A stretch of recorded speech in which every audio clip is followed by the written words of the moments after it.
what are your views? He made some claims about your party, your involvement, and perhaps the reason why you suddenly are supporting President Buhari's policy. How do you react to some of what he said tonight? Well, Shewun, thank you for having me, and good evening to Nigerians. Please, Shewun, permit me to observe that given the time you have remaining, it is practically impossible for me to have even half of the time he has gotten, yet we are both spokesmen and we represent political parties. Even in court, the judge allots the same time for senior advocate and non-senior advocate. So I thought I should just say that so it can be observed against next time. So let me clarify. So just a moment. So yeah, because this is an issue of equity that you have brought up. So we had a program yesterday where the position of your party and your side was evidently and abundantly represented.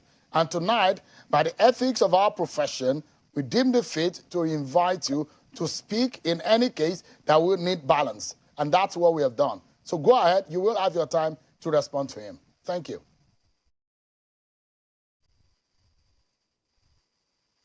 Okay, I will not argue with you, Shehu. Maybe another time off camera we can argue that. But let me say that APC is suffering from what is called agoraphobia. Agoraphobia is an extreme fear of a place in which the escape is difficult. That is what is happening to them. Let me get the things off the chest. Festus Keyamo is a minister of the Republic and a member of cabinet of the government of APC to which Buhari presides as the president. One of the rules of professional conduct, because he came to you tonight to talk about the sanctity of the law, the duty he owes first to his profession before anything else. The rules of professional conduct, Section 1, it says, a lawyer shall uphold and observe the rule of law, promote and foster the course of justice, and maintain the high standard of professional conduct. Now, what that means is that the duty of a lawyer that is primarily to the profession is a duty of conviction. Secondly, Section 5 of the Constitution says the executive powers of the Federation lies in the president, to which he acts directly or through the vice president or ministers of the government of Federation or other agents of the Federation, meaning that any act of Buhari is the same act of the minister that came on your studio today. Any decision of Buhari is the decision of the minister that came to you today. In a normal climb where there are men of honor, if you doubt or if you are not comfortable with a decision because you say you primarily are devoted to your profession, honorable men, what they do is that they resign from the cabinet as a sign of protest so that the government will know that they will not be there in the cabinet to support violation of court order, as he took time today to copiously state. Secondly, is the issue of the powers that he said, the same way the president has executive power, the governors have executive power. You may need to have asked him, if this is the case, who provides the security of the governors, both the DSS and the police? It is the president. And you know why? It is the executive branch of government that provide, because police, army, and Department of State Services, they are all under exclusive list. The issue they are protesting against, that they went to court about, that they even addressed the nation in order to undermine the sovereignty of Nigeria, is an act that falls within exclusive list, which is an act of the National Assembly to which the president by law exercises. Thirdly, if you are in doubt to a decision of court that you felt a member of your cabinet and the leader of your party has violated, the law that we know means that on the said day when the matter comes up in the Supreme Court, you will either get a contempt proceedings against that president, or you will draw the attention of the Supreme Court that the man has acted badly. But this is their reaction, what they claim is the violation of court order, that Governor El-Rufai sat and addressed the people of Kaduna State and by extension, the members of APC throughout the Federation of Nigeria, that they should disobey the orders of President Buhari, who stand as the symbol of the sovereignty of the country. And then he tried to throw away the issue of treason. So let me tell you what treason means. Treason is defined as a crime of betraying one's country, especially by attempting to kill or overthrow the sovereignty or government of a federation. That is exactly what Governor El-Rufai did. he attempted to undermine the sovereignty of the government of the Federation. But let us just say a word or two, Sean, which will be very important, because they say he who comes to equity must come with clean hands. The El-Rufai that is inciting Nigeria to rise against the government because the government violates orders. Let me tell you, as the FCT minister, El-Rufai disobeyed all court orders and demolished houses. He disobeyed all court orders given that they should restore staff who went on strike. He disobeyed the order of court about the compensation of people whose land he demolished. As a governor, he disobeyed court order in the conduct of local government election at the time it was given. He disobeyed court order that restrained him from sacking teachers and civil servants in Kaduna. He disobeyed court order that demanded the reinstatement of sacked teachers and civil servants. He disobeyed court order that restrained him from demolishing houses at Graceland, Zaria, and houses belonging to the people in the city.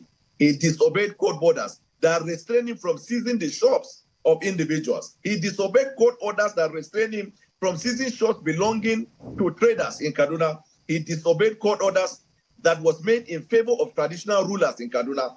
This was the same man who threw the late Justice Bashir Sambo from his residence after a court order. El-Rufai is the same person who cast aspersion against the judgment of the industrial court on Channels Television. That is the man who has come today to incite the people of Nigeria to rise against the president because they say the president has disobeyed court order. Now, let us go to the germane of the issue. The sufferings of the Nigerian people is a product of the policies of the party they are taking to the ballot, asking the people to vote them. And it was the same El-Rufai when the ENSA started that failed to rise and address the nation. You need to know, Sean, that when the concept of the violation of the rule of law came at one time in Nigeria, El-Rufai did not call for any meeting to speak against the government for violating court order. With respect to the money they are talking about, there is only one person in Nigeria who is alleged to have moved money through bullion vans, and that person is on their ballot as the presidential candidate. This APC has never, at any material time in the past 8 years, demonstrated their sympathy or their feelings for the sufferings of the Nigerian people. They are coming today, but it is late to say that they are reacting because they care about the sufferings of the people, but their candidate that is on the ballot said that the whole thing that is happening, it is happening against him and his person. And I need the president to know that this war that has started from the governors and from outside has come right into his house. A cabinet member by name Festus Keyamo has declared a war against the president. Forget all the going around that they are doing. There is no going around. The reason why they are rising against President Buhari's policy now is because they felt it is time to deceive the Nigerian people and give the impression they care about Nigerian people so they can be voted. It is the same El-Rufai who on Channels Television said that one of his governor friends was given 500 million new naira. El-Rufai has not been able to tell Nigeria who that person is. And there is no policy of CBN that I know that has permitted the giving of 500 million naira of the new notes. So if you have seen in a nutshell that they are trying to spin to say the Nigerian people are feeling for them, one fact is clear. On the day of election, you will not see the name of Tinubu. You will see the logo of All Progressives Congress. So 8 years of torture, 8 years of turmoil, 8 years of misery now is coming to the ballot seeking for validation of the Nigerian people in order to inflict 4 more years of misery and torture and hardship on the ballot.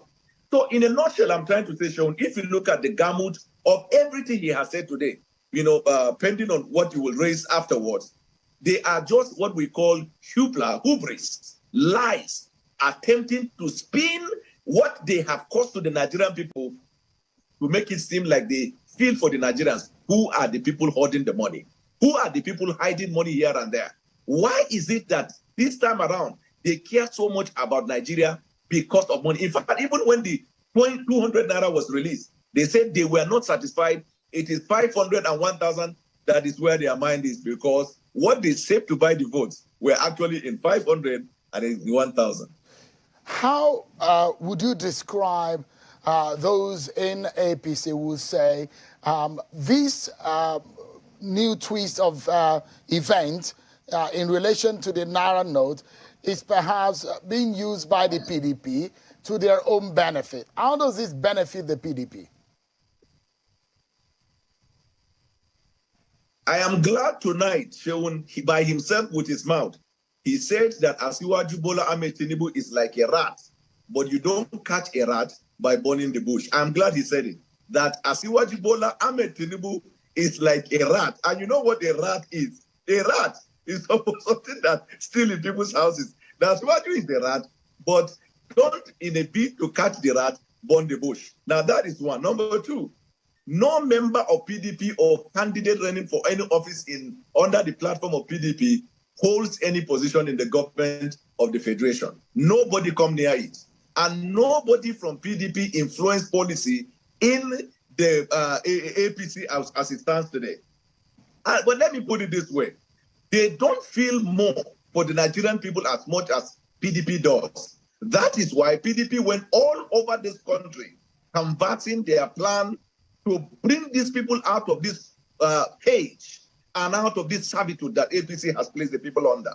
Now, if they get confused among themselves, where they say the kingdom divided itself cannot stand, assuming you are in a place where your opponents are hitting their heads, are you supposed to follow them and be crying? This is the confusion. But our passion and our feeling for the sufferings of the Nigerian people is that you should carry this, your anger, and vote out this misfortune that has befallen Nigeria in the past 8 years. And we call on the central bank to make sure that enough of this 200 Naira note is circulated so that the Nigerian people will get the money. The central bank and the law enforcement must also focus on individuals that are mixed up with the bankers to frustrate the distribution of the money to the people we care about, to the people who came out with 5-point agenda to change their lives. The reason why PDP is so resolute that the time has come for us to take the tie and turn it is because this is election season. And the people suffering in this country must realize and express their anger at the poll. But no member of PDP holds any post in government, influence any post in government, or can undermine what the government is doing. We are quiet because we know what they are planning.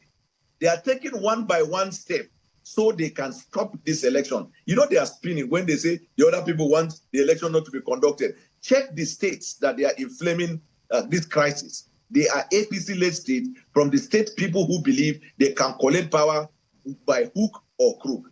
But we are resolute. We have few more days for the Nigerian people to go and vote out this curse that has come upon our land in the past 8 years, and vote out this mystery, this pain. They have divided the Nigerian people along religious lines, along ethnic lines. They have destroyed and bastardized the economy. They have mismanaged our unity, that everybody suspects each other. There is virtually nothing in Nigeria that is moving because a party came to the ballot in 2015, came to the ballot in 2019, and is coming to this same ballot. Remember, Sheun, it was in your program I first said, when their manifesto came out, that the manifesto of APC is a war against their government. And I told you in that program, the reason they had to come that way is because they knew it was a bad policy. And the only way they can deceive the Nigerian people is to give the impression that, this one na shit, not be me. Oh, this one na shit. But check all of the policies of APC in the last 8 years. These same individuals that are talking were the promoters and they were the enforcers. Even when the Nigerian people cried against those policies, these same people have appeared in various television and have talked against that. You recall the same spokesman in 2019 was even ordering the killing of people that they claimed they cared for. Suddenly, they have become doctors. Suddenly, they have become caregivers. Suddenly, they have become passionate.